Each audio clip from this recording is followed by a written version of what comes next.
माघ मास महात्म्य अध्याय 13वां। हरे कृष्णा।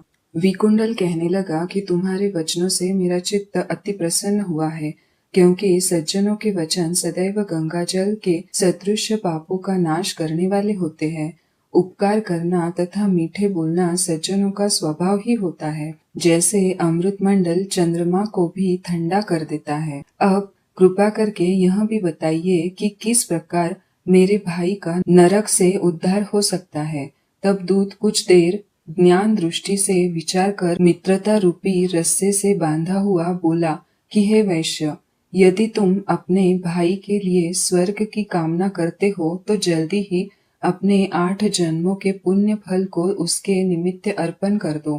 तब विकुंडल कहने लगा कि हे दूत, वह पुण्य क्या है और मैंने कौन से जन्म में कैसे किए हैं, सो सब बताओ, फिर मैं अपना पुण्य अपने भाई को दे दूंगा। दूत कहने लगा कि हे वैश्य सुनो, मैं तुम्हारे पुण्य की सब कथा कहता हूँ। पूर्व समय में मधुवन में शाल्की नाम का ऋषि था।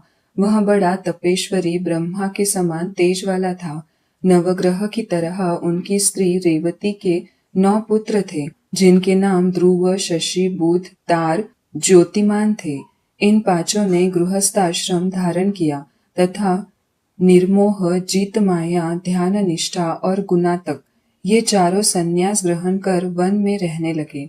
ये शिखा सूत्र से रहित पत्थर और सोने को समान समझते थे। जो कोई अच्छा या बुरा उनको अन्न देता वही खा लेते, और कोई कैसा ही कपड़ा दे देता उसको ही पहन लेते। सदैव ब्रह्मा के ही ध्यान में लगे रहते। इन चारों ने व्रत, शीला, निद्रा और आहार सबको जीत लिया।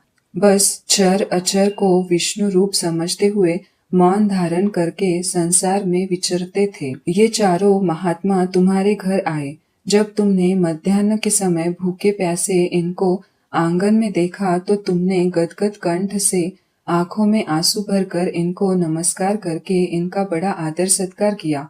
इनके चरणों को धोकर बड़े प्रेम से तुम इनसे कहने लगे कि आज मेरे अहोभाग्य है, आज मेरा जन्म सफल हुआ, मुझ पर भगवान प्रसन्न हुए, मैं सनाथ हूँ, मेरे माता पिता पत्नी पुत्र गौ आदि सभी धन्य हैं, जो आज मैंने हरि के सदृश आपके दर्शन किए।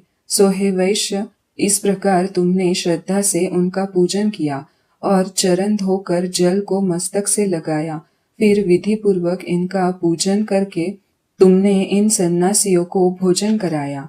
इन सन्यासियों ने भोजन करके रात को तुम्हारे घर में विश्राम किया और ब्रह्मा के ध्यान में लीन हो गए।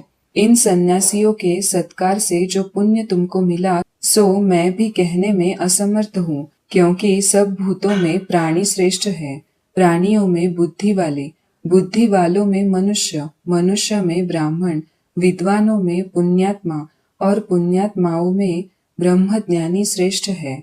ऐसी ही संगति से बड़े बड़े पाप नष्ट हो जाते हैं। यह पुण्य तुमने अपने पहले 8वें जन्म में किया था। सो यदि तुम अपने भाई को नरक से मुक्त करना चाहते हो तो यह पुण्य दे दो। सो दूत के ऐसे वाक्य सुनकर उसने प्रसन्न चित्त से अपना पुण्य अपने भाई कुंडल को दे दिया और वह नरक से मुक्त हो गया और दोनों भाई देवताओं से पूजित किए गए। तब दूत अपने स्थान को चला गया। इस प्रकार वैश्य के पुत्र विकुंडल ने अपना पुण्य देकर अपने भाई को नरक की यातना से छुड़वाया। सो हे राजन, जो कोई इस इतिहास को पढ़ता या सुनता है वह 1000 गोदान का फल प्राप्त करता है। इति श्री माघ मास महात्म्य 13वां अध्याय। श्री कृष्ण चरणार्पणम वस्तु।